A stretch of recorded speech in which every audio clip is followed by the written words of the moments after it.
vous êtes bel et bien branchés. Ici, vous êtes en train de suivre votre émission à la découverte des Écritures. Ce que nous voulons, que vous puissiez être attentifs et réellement vous allez recevoir ce que Dieu a préparé aujourd'hui pour vous. Bonjour, ancien Kalinga. Bonjour, Jérémy. Alors, qu'est-ce que nous allons devoir partager aujourd'hui? Aujourd'hui, comme on l'a dit la dernière fois, nous parlerons de la révélation du chemin mystérieux de toute la terre, à savoir la mort. La mort. Parce que comme tout le monde le sait, s'il y a quelque chose qui terrorise un peu le commun des mortels, c'est la mort. Je crois que par la grâce de Dieu, nous allons essayer de rentrer un peu dans ce mystère. Comme nous le savons tous, le Seigneur Jésus, en venant sur la terre, il n'est pas venu pour nous donner des choses périssables. Ouais. Il est venu pour résoudre le problème énigmatique de l'homme, à savoir la mort. C'est pour cela qu'il est venu. Pour cela, nous allons commencer par notre premier texte. Alors, s'il vous est demandé de définir la mort, c'est quoi? La mort... Parce que moi, médecin, je peux donner une définition et selon vous, et selon la parole de Dieu. Oui, selon la parole de Dieu, oui. il y a deux types de morts. Oui. Il y a la mort physique, qu'on peut appeler la première mort, et la seconde mort, vous comprenez un peu. Oui. Maintenant, la définition que vous voulez, c'est la première ou bien la deuxième? Les deux. Les deux. Oui. En bref, avant que nous pour dire le premier concept de la mort physique n'est autre que le passage de ce monde vers l'au-delà. Oui. C'est ça, donc c'est un passage. Comme nous prenons le cas concret de la parabole du riche et du pauvre Lazare. Oui. Les deux, ils étaient ici. Quand la mort est arrivée, le riche a été transféré dans le tourment. Oui. Par contre, Lazare a été transféré dans le sein d'Abraham. Donc la mort, c'est un passage. Avant que nous ne puissions venir ici sur terre, on était où? Bon. Oui, peut-être c'est l'inverse, on était dans l'au-delà et nous sommes venus ici sur terre. Pour paraphraser, là, donc, il faut qu'on précise un peu, il faut que vous précisez un peu le concept pour que... Oui, physiquement, parce que c'est un passage. Oui, c'est-à-dire, pour paraphraser, la Bible le dit, c'est Salomon qui révèle cela dans Ecclésiaste. Quand il parle de la mort, il dit, qu'est-ce qui se passe à la mort? À la mort, le corps, qui est la poussière, retourne à la poussière d'où elle a été tirée, mais l'esprit retourne à Dieu qui l'a donné. C'est-à-dire, quand nous arrivons sur la terre, donc quand nous naissons, au-dedans de nous, il y a la jonction de deux états, c'est-à-dire l'état poussiéreux et l'esprit, je peux dire l'esprit de l'homme. Donc l'état poussiéreux, pour dire la matière, ça provient des parents biologiques, mais l'esprit provient des dieux. Vous comprenez un peu? C'est pour ça que quand nous rentrons à la création, il y avait la masse d'argile et le Seigneur est venu souffler l'esprit, le souffle là-dedans. Je pense qu'on comprend un peu le concept. Maintenant, pourquoi la différenciation? Souffrir, parce qu'on parle de la mort. Les jaunes, les rouges, les noirs.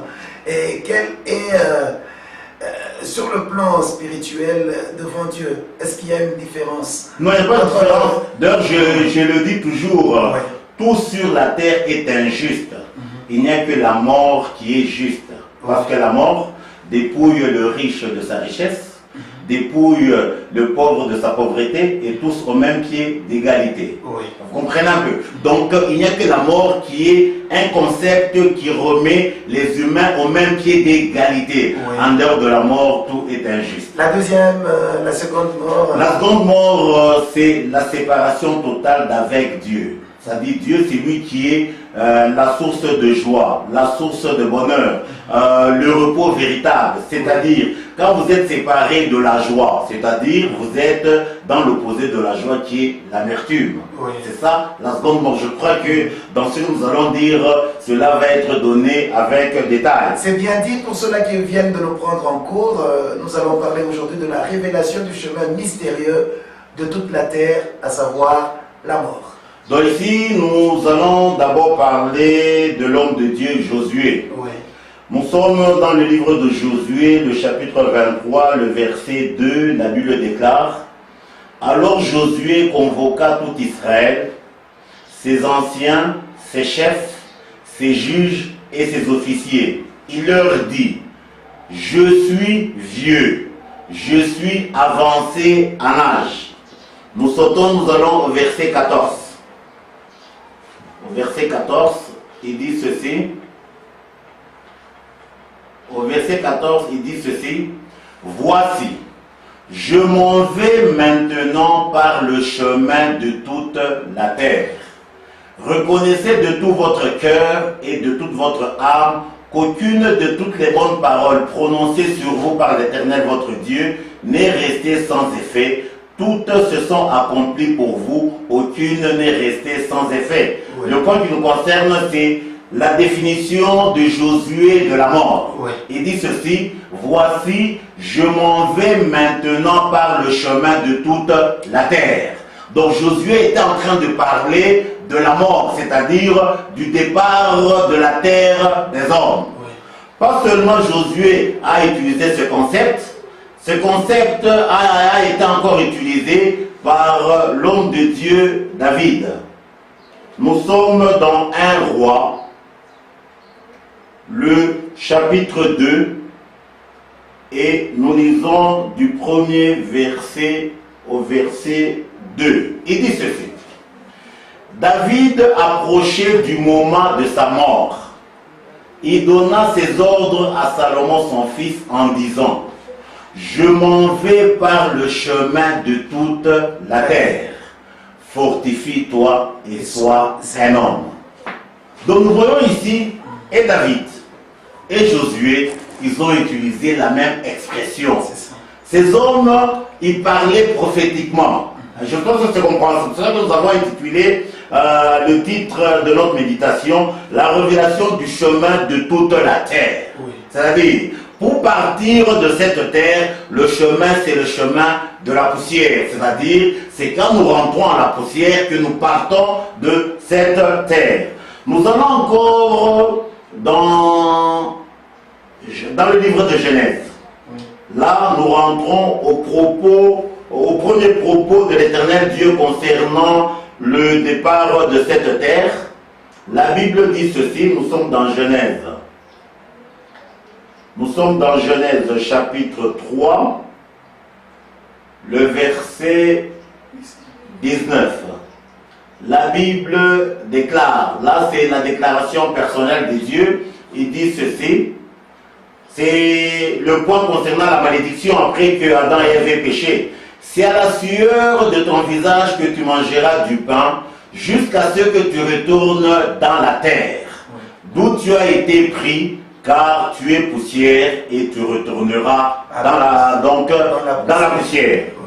Donc, comme nous voyons même Dieu lui-même, c'est pour ça que je l'ai dit, lors de la malédiction qu'il a prononcée sur Adam et Ève suite au péché, il dit, tu retourneras à la poussière, à la terre d'où tu as été pris, car tu es poussière, tu retourneras dans la poussière.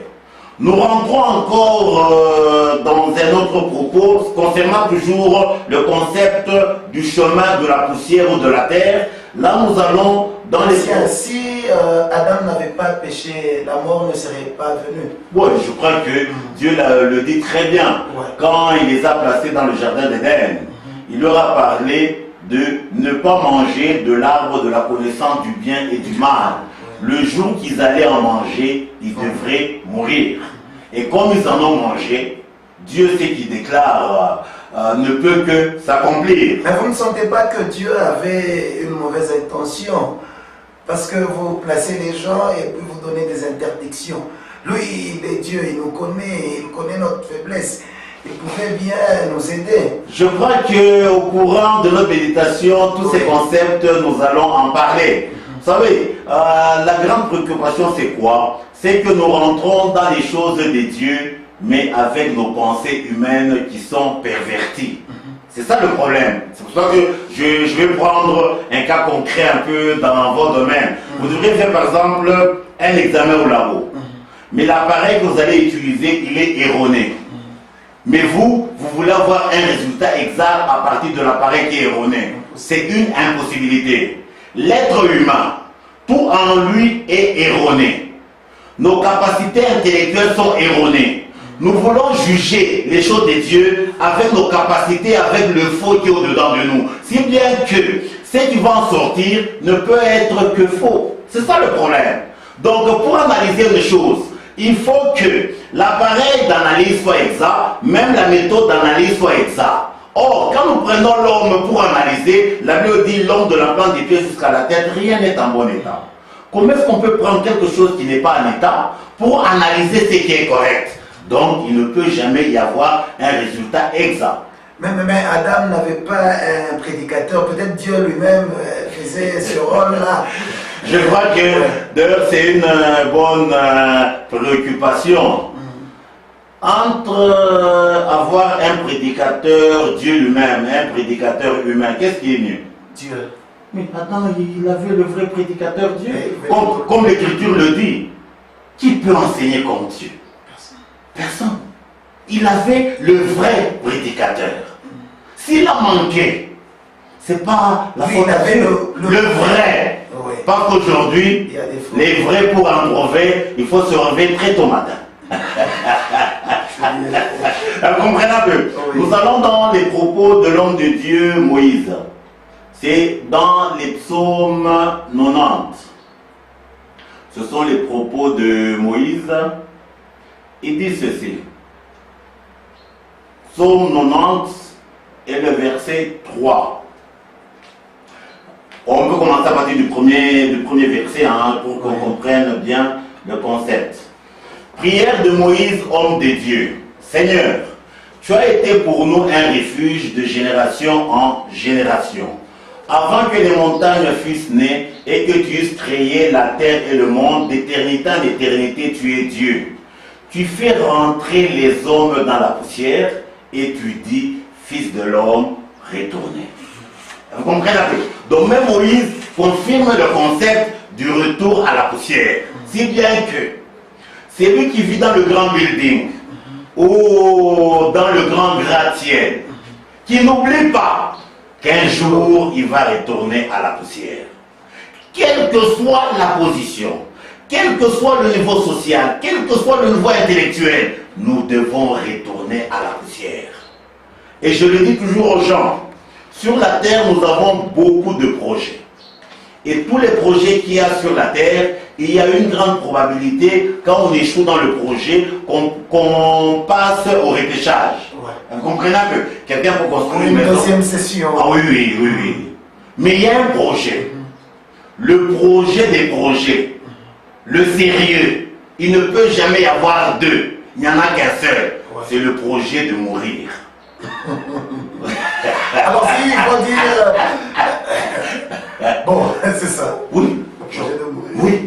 Tout un chacun doit mourir.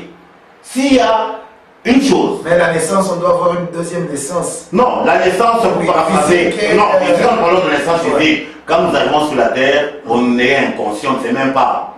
Nous sommes la conséquence de quelque chose. Mais ici, moi, je suis au projet de mourir. C'est-à-dire, si un projet où tout un chacun devrait mettre le sérieux, plus que toute autre chose, comment je partirai de cette terre? Parce que là, il n'y a pas de repêchage. Il n'y a pas de possibilité pour dire, je meurs, je n'ai pas bien préparé, je retourne pour que je meure encore. Une impossibilité, comme Hébreu le dit, il est réservé aux hommes de mourir une seule fois, après quoi vient le jugement. Ici, j'ouvre une parenthèse à l'égard des gens qui croient à la réincarnation. Parce que c'est très capital. Et ils sont nombreux à croire. Oui, ils sont nombreux. Oui. C'est tout à fait normal. Les gens médiocres ne peuvent croire qu'au procédé médiocre. Je crois que vous comprenez un peu le concept. C'est pour ça que même quand les gens sont aux études, un élève assidu, il est content quand l'épreuve arrive. Mais un élève fainéant, quand l'épreuve arrive, il ne veut pas. La réincarnation n'est que le mensonge de l'ennemi pour dire que même si tu prépares très bien ta vie maintenant, tu auras un repêchage, tu auras une deuxième session, tu auras une troisième session, une quatrième. C'est un mensonge pur et simple. Vous comprenez un peu? Donc il est réservé à l'homme de mourir une seule fois, après quoi vient le jugement. C'est pour ça que j'ai tenu à ce qu'on parle de ce concept. Parce que c'est trop important. Quand quelqu'un arrive à comprendre ce que c'est que la mort, il devient un homme libéré. Vous comprenez un peu? Parce qu'aujourd'hui, ce qui terrorise tout le monde sur la terre, c'est la mort. On ne sait pas le mystère qu'il y a là-dedans. Or, dans les Écritures, tout a été donné. Mais on n'est pas assez élevé pour appréhender ce que Dieu a mis à notre disposition afin qu'on ait l'assurance. Il y a même un verset là en Ecclésiaste qui fait un peu peur.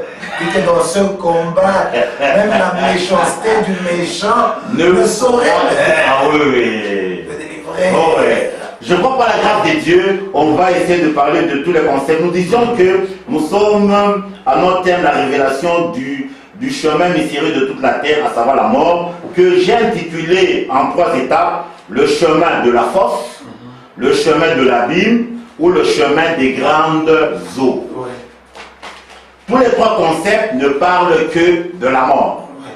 Le premier élément, nous allons parler le chemin de la fosse que j'ai intitulé le mystère de la fosse et l'ange intercesseur. Ouais. La fosse dont on parle ici, c'est pas la fosse d'une mine souterraine sur le plan humain. Même pas d'une tombe. Non, même pas une tombe. Ouais. La fosse dont on parle ici, c'est la grande fosse, à savoir l'abîme. Vous comprenez un peu? Ouais. Nous allons voir ce que la Bible dit concernant cette fosse mystérieuse. Nous allons aller dans le livre de Job. Le chapitre 33.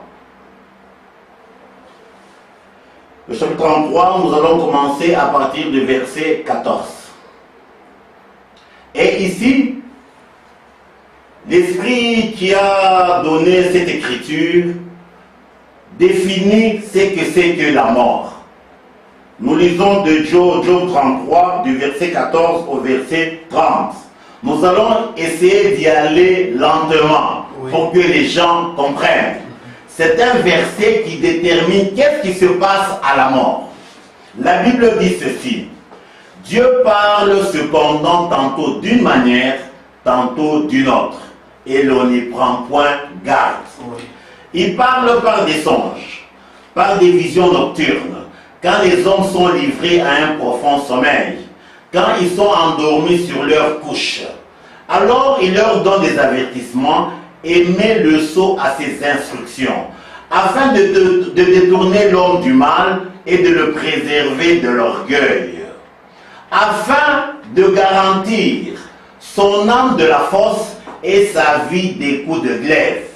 C'est-à-dire, quand Dieu parle, quelle est la vision de Dieu? Que l'homme ne puisse pas entrer dans la fosse et que l'homme ne puisse pas subir les coups du glaive. Comme il dit, alors il leur donne des avertissements et met le sceau à ses instructions, afin de détourner l'homme du mal et de le préserver de l'orgueil, afin de garantir son âme de la fosse et sa vie des coups de glaive. La fosse dont on parle ici, c'est ça l'abîme. Le verset 19, il continue, il dit ceci. Et l'abîme, c'est quoi? Pardon. L'abîme, c'est ça le séjour des morts.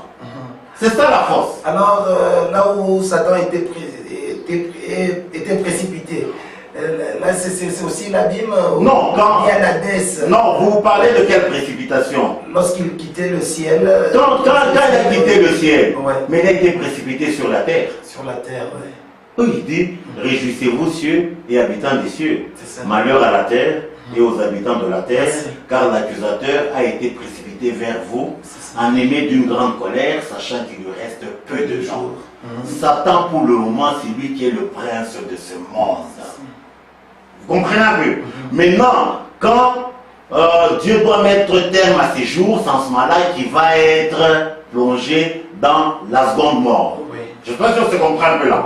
Le verset 19, il dit ceci. Par la douleur aussi, l'homme est repris sur sa couche quand une lutte continue vient agiter ses os.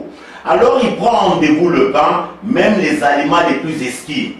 Ici, on montre un peu ce qui se passe avant la mort. Ouais. Celui qui mangeait, qui aimait des bons plats. Les plats, on ne peut plus les manger. Surtout ici à l'hôpital. Oui, je crois que vous êtes médecin, vous connaissez très bien le concept. Il dit, il prend en dégoût le pain, même les aliments les plus exquis. La Bible continue. Sa chair se consume et disparaît. Ces os qu'on ne voyait pas sont mis à nu. Vous comprenez? Ici, on explique un peu sur le plan physique. À partir du verset 22, on explique maintenant ce qui se passe dans l'au-delà. Vous comprenez un peu? 22 déclare ceci. Son âme s'approche de la fosse et sa vie des messagers de la mort. C'est-à-dire, l'âme de tout un chacun, quand nous entrons dans la mort, il y a un instinct naturel que l'âme a à descendre dans la fosse et à rencontrer les messagers de la mort. Mais le verset 23 dit ceci. Mais s'il se trouve pour lui, c'est-à-dire pour cette âme-là, s'il se trouve pour cette âme un ange intercesseur, cet ange intercesseur, il n'y en a pas 1000, il est unique, l'un d'entre les 1000. Quel est son rôle? Qui annonce à l'homme la voie qu'il doit suivre. Le rôle de l'ange intercesseur, c'est annoncer aux hommes la voie qu'ils doivent suivre quand ils sont dans ce monde. Qui est cet ange intercesseur? L'ange intercesseur n'est autre que l'image de l'homme de Galilée, à savoir Jésus-Christ.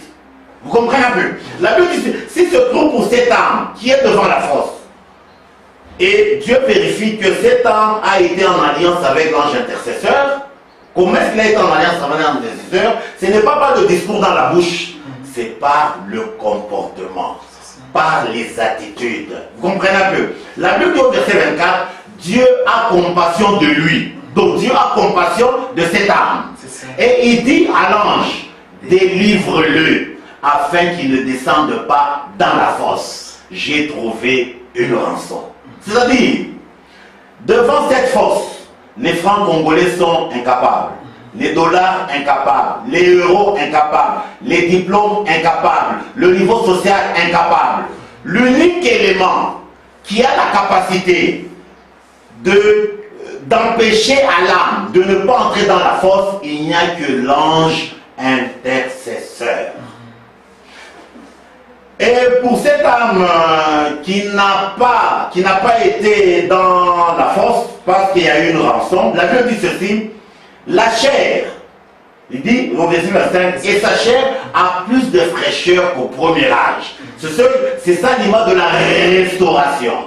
C'est-à-dire, le type qui était vieillard, qui est mort, mais de l'autre côté, sa chair a été restaurée et il a éprouvé les dimensions du premier âge. Je crois qu'ils ont regardé un bébé par rapport à un vieillard. Je crois que les dames le comprennent très bien. Il n'y a aucune dame qui aime la vieillesse. Pas la vieillesse, c'est l'opprobre. Et ils disent même, ils disent lutte contre la vieillesse. Le verset 25 il dit, et sa chair a plus de fraîcheur qu'au premier âge, il revient au jour de sa jeunesse. La restauration de l'autre côté. Et ce cas, c'est ça qui a été le cas du pauvre Lazare. Quand il devrait entrer dans la fosse, la Bible dit ceci, Dieu a envoyé des anges qui ont récupéré Lazare et l'a mené dans le sein d'Abraham. Par contre, le riche, qui n'a pas été en contact avec l'ange intercesseur, il a été dans la fosse et il a été en proie au tourment. Pourquoi le concept riche dont la Bible parle? Le riche dont la Bible parle, c'est l'expression de celui qui s'autosuffit lui-même. Quand quelqu'un s'autosuffit, Dieu n'en a pas besoin. Lazare, c'est l'opposé. Lazare veut dire celui qui n'a aucun secours. Dieu ne secourt que celui qui n'a pas de secours. Et la vision de Dieu, tout homme sur la terre n'a aucun secours. Et quand on est conscient qu'on n'a aucun secours, on doit tendre la main vers le Créateur. Vous comprenez un peu? Et la Bible continue à dire ceci. Il adresse à Dieu sa prière, c'est-à-dire l'âme là-bas. Il adresse à Dieu sa prière et Dieu lui est propice. Ouais, par exemple, on avait parlé du cadre propitiatoire. Vous comprenez un peu? Dieu lui est propice, lui laisse voir sa face avec joie et lui rend son innocence. Le verset 27, c'est ici où il y a la vraie louange. Tout ce qu'on fait comme louange sur la terre, c'est une louange par anticipation. Je ne sais pas si vous comprenez. C'est-à-dire l'âme qui devrait entrer dans la fosse, qui a été délivrée, alors cette âme, le verset 27, il chante devant les hommes, il dit, j'ai péché, j'ai violé la justice, j'ai pas été puni comme je le méritais. Ouais. C'est ça la louange. Vous comprenez un peu? Et la vraie. La vraie. Dieu a délivré mon âme pour qu'elle n'entre pas dans la fosse et ma vie s'épanouit à sa lumière. Voilà ce que Dieu fait 2 fois, 3 fois avec l'homme pour ramener son âme de la fosse, pour l'éclairer à la lumière des vivants. Sois attentif, Job. Écoute-moi, tais-toi et je parlerai. Si tu as quelque chose à dire, réponds-moi, parle, car je voudrais te donner raison. La Bible continue et dit, si tu n'as rien à dire, écoute-moi, tais-toi, je t'enseignerai la sagesse. Ouais. Donc ici, le texte ici, il révèle le mystère du chemin de la fosse. Ouais. La fosse est une réalité. L'abîme est une réalité. Ce n'est pas dans notre existence ici, c'est de l'autre côté.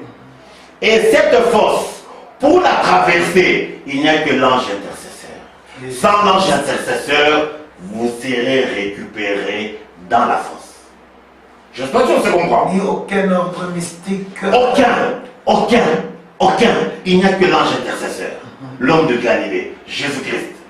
Et vous comprenez un peu? Oui. Ce même concept est encore révélé. Le concept ici de la fosse dans le livre des psaumes. Psaume 49. Je crois le verset 7. 49 à partir du verset 7. La Bible déclare: ils ne peuvent se racheter l'un l'autre, ni donner à Dieu le prix du rachat. Le rachat de leur âme est cher. Il n'aura pas lieu. Ils n'éviteront pas, ils ne vivront pas toujours. Ils n'éviteront pas la vue de la fosse. Car ils la verront, les sages meurent, l'insensé et le stupide périssent également et laissent à d'autres leur bien. Vous comprenez un peu? Donc ici, la Bible révèle encore le concept de la fosse. Il dit, ce n'est pas par l'argent qu'on peut éviter d'entrer dans la fosse, comme l'Écriture dit. Ils ne peuvent pas se racheter l'un l'autre, ni donner à Dieu le prix du rachat. L'unique élément qui peut nous racheter, il n'y a que l'agneau de Dieu. Il n'y a que l'ange intercesseur, à savoir Jésus. Et la Bible dit, le rachat de leur âme est cher. Il n'y a rien sur la terre qui peut donner le prix du rachat, si ce n'est l'argent vrai, c'est-à-dire le Seigneur Jésus. Il dit, il n'aura jamais lieu. Ils ne vivront pas toujours. Il n'y a aucun homme qui puisse être éternel. Ils n'éviteront pas la vue de la fosse. Pour dire, la réalité de la fosse n'est pas une imagination, c'est une réalité. Bien-aimés dans le Seigneur, comme je le dis toujours quand vous rentrez dans la culture occidentale, quand ils arrivent dans ce qu'ils appellent les festivités de fin d'année, ils prennent, et comme ça sera, ils prennent ce qu'ils appellent le Père Noël.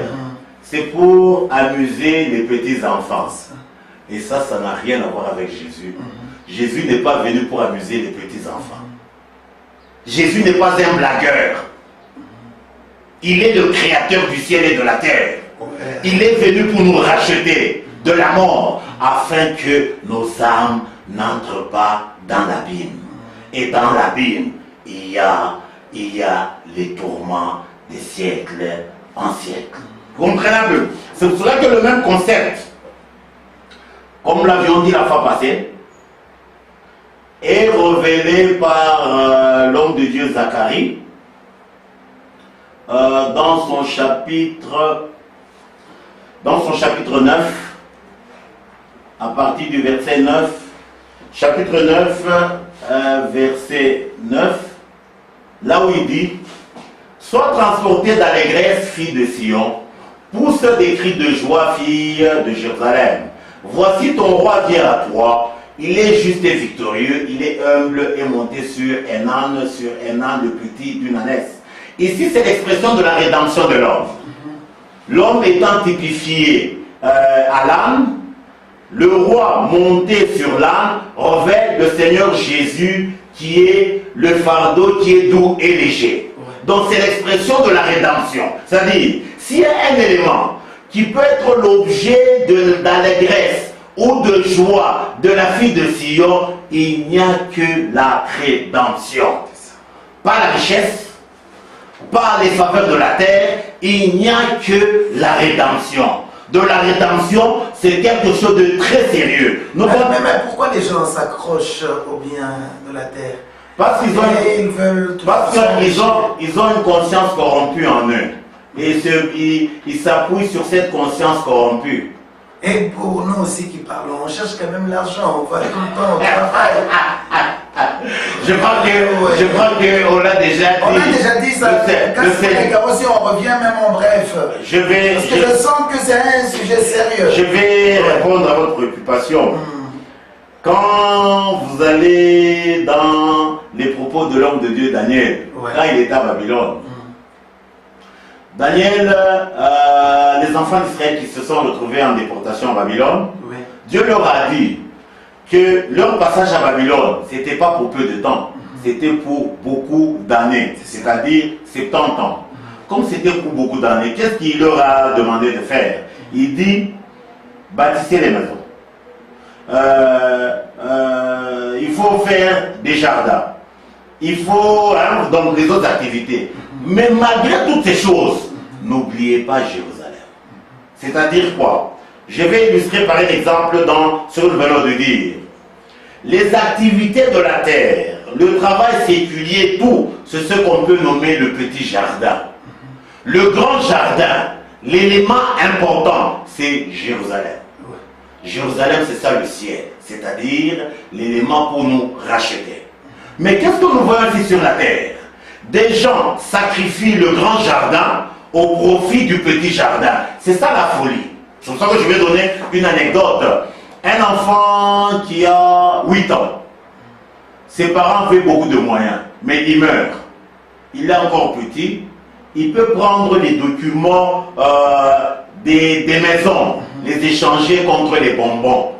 C'est ce que nous faisons aussi. C'est-à-dire, ce qui est précieux, nous piétinons. Ce qui n'a d'aucune valeur, c'est pour ça que nous nous empressons. Pourquoi? Parce que notre conscience est corrompue.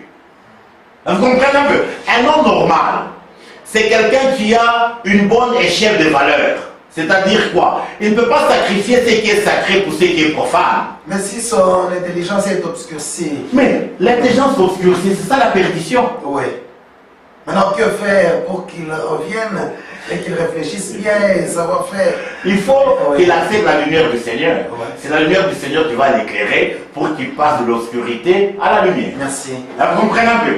Donc, les gens se préoccupent aux choses ici parce qu'ils n'ont pas la vraie vision des choses. Ils sont aveugles, mais ils prétendent voyants. Vous comprenez un peu? Donc, nous sommes Zacharie 9, à partir du verset 11, il dit ceci. Et pour toi, à cause de ton alliance scellée par le sang, je retirerai tes captifs de la fosse où il n'y a pas d'eau. C'est-à-dire, il n'y a que l'alliance scellée par le sang qui nous garantit de ne pas entrer dans la fosse où il n'y a pas d'eau. Et il continue, dit, retourne à la forteresse captive pleine d'espérance. Aujourd'hui encore, je le déclare, je te rendrai le double. Je crois que ça, on en avait parlé la dernière fois. C'est pour ça que même quand nous rentrons dans la parabole du riche et du pauvre Lazare, on relève ce concept.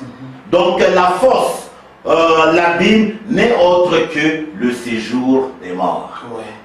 Lazare, quand il est mort, la Bible dit ceci, à l'instant, Dieu a envoyé les anges pour prendre Lazare et le transférer dans le sein d'Abraham. Est-ce que c'est ce qui se passe aussi pour un vrai chrétien qui meurt? Mais vous savez, le grand problème qui est là, de l'autre côté, il n'y a pas la notion de temps. C'est-à-dire quoi? C'est lui qui meurt, un vrai chrétien, comme l'Écriture le dit, je crois qu'on en parlera, c'est ce qu'on appelle ceux qui meurent dans le Seigneur. Eux, quand ils meurent, ils vont dans le repos. Leur âme se trouve sur l'autel. Ils attendent le temps de la vengeance des dieux. Vous comprenez un peu? Par contre, les autres, c'est-à-dire il faut être un véritable chrétien. Mais, vous savez, le grand problème qui est là. Et la vie terrestre est éphémère. Mais la vie terrestre peut durer. Pas seulement elle est éphémère, c'est une illusion. Ouais. C'est une vanité. C'est le terme. Ah, vous comprenez un peu? Ouais. Mais malheureusement, quand les gens se réunissent dimanche, ils ne parlent que du périssable. Ce n'est qui parle des choses éternelles. Et les gens se battent même pour le périssable. Ouais. Vous comprenez un peu? Mais l'essentiel, on ne s'en préoccupe pas. Et on appelle ça assemblée des dieux, entre guillemets. On ne sait pas. Vous comprenez un peu? C'est un peu ça le concept pour dire que nous devons être conséquents. Ouais. S'il y a une chose qui est sûre sur la terre, c'est la mort. Vous comprenez un peu? Sûr, c'est la mort. De l'Écriture le dit. Mieux vaut aller dans une maison de deuil que d'aller dans une maison de festin. Ouais. Le cœur du sage se trouve dans la maison de deuil, le cœur de l'insensé dans la maison de festin. Pas dans la maison de deuil, tout un chacun prend la chose à cœur. Quand quelqu'un est dans la grande fête, il croit qu'il est éternel. Mais par contre, quand on est dans la maison de deuil, on réfléchit. Quel sera mon sort ce jour-là? Vous comprenez un peu? Le même concept toujours de la fosse. Nous sommes toujours dans... Après, cela dit, je veux parler un peu pour qu'on appréhende que c'est une réalité. Hein? C'est quelque chose de vrai. Ce n'est pas une illusion. Ce n'est pas de l'imagination. Parce que les gens croient que la parole de Dieu c'est l'imaginaire, alors que c'est la vie sur la terre qui est l'imaginaire. Vous comprenez un peu? Ancien souffrait. Oui, il n'y a pas de problème. Pourquoi il nous a créés? Il pouvait nous laisser là où on était et il fait une transaction, on passe directement à la vie éternelle. Je réponds par deux concepts. Non, parce que moi je n'avais pas demandé que je vienne. Je réponds par deux concepts. Le premier, il ne rend compte à personne de ses actes, ça c'est un. Parce qu'il est Dieu. Oui. Vous comprenez un peu? Deux, il y a un verset qui le dit très bien. Pour quel néant Dieu a créé le Fils de l'homme? La première création, donc c'est-à-dire la première naissance, nous naissons pour le néant. L'homme sage, c'est celui qui va fuir ce néant pour adhérer à la vérité. Mais nous prenons le néant, nous l'embellissons avec le néant, nous croyons que le néant plus néant va donner quelque chose. Non! Tout est vanité et poursuite du vent. Vous comprenez un peu? C'est ça le problème.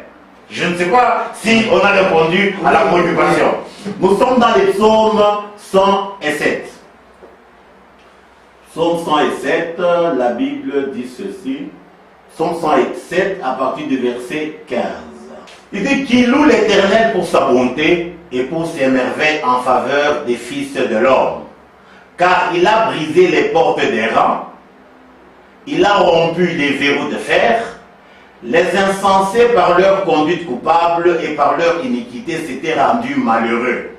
Leur âme avait en horreur toute nourriture et ils touchaient aux portes de la mort.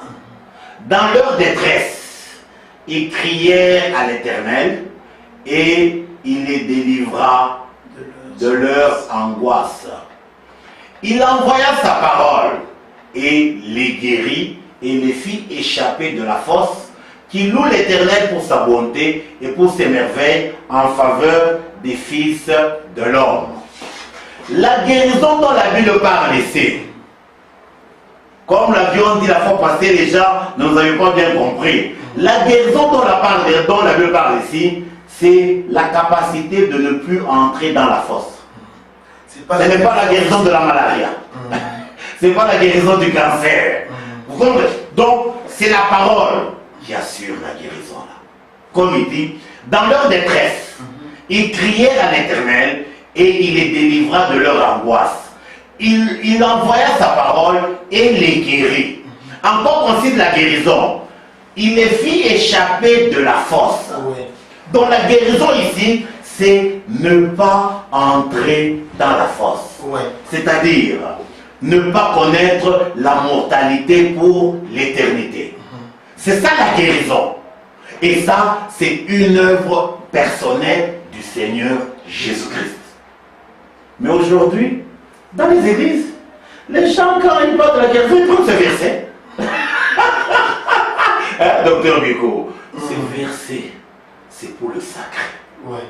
La guérison ici sur le plan physique, je peux être guéri aujourd'hui, demain je retombe. Donc c'est une guérison profane. Même Lazare, bien qu'il était ressuscité, donc, les choses consacrées au sacré, mais nous, étant brutes, nous prenons ça, nous consacrons ça aux choses profanes. Ce n'est pas insulter Dieu ça. Je dois se comprendre. Donc pour dire que le concept ici de la force est une réalité. Et le cas concret de cet état des choses, c'est le cas de la mort mystérieuse de Moïse. Oui. Que Dieu a enterré Moïse. Oui. Lui-même. Oui. C'est même pas son homme. Vous comprenez un peu? Oui. Donc, pour conclure ce point, nous allons examiner ou méditer le cas de Moïse. J'aime bien Moïse. C'est un homme extraordinaire, un homme modèle. Mais il y a des gens, sans foi aux yeux, qui méprisent Moïse. C'est vrai? Oui, il a dit non, Moïse n'est pas entré dans la terre promise. J'ai dit, entre entrer dans la terre promise, entrer au ciel, qu'est-ce qui est mieux? Au ciel. Oui. Dieu a ses propres voies. Oui. Et je suis sûr et certain, il n'est pas entré dans la terre promise pour révéler le mystère de la mort. C'est ça. Il fallait qu'il meure. Et Dieu devrait révéler ses desseins. C'est pour cela qu'il y a deux départs prophétiques dans les Écritures. Moïse et Élie. C'est pour ça la transfiguration, ce sont les deux qui sont arrivés. Alors, que dire de Enoch? Parce que... Oui, Enoch aussi a été enlevé. Enoch, c'est beaucoup plus par rapport à Jéred. Je crois qu'on en parlera. Jéred, je comprends. Jéred, c'est la 6e génération. La 6e génération révèle nous les humains. C'est-à-dire ceux qui naissent de la chair. Ceux qui naissent du 6e jour. C'est-à-dire, Jéred veut dire celui qui descend. C'est-à-dire, nous naissons du 6e jour, nous sommes appelés à descendre dans la mort. La volonté de Dieu est que nous cessions d'être des Jéred, que nous soyons des Enoch. Enoch, c'est le 7e. Donc lui, il est né du sabbat. Comme il est né du sabbat, il ne pouvait jamais descendre. Enoch est monté. C'est ça le concept de Jéred et Enoch. J'espère que tu comprends un peu là.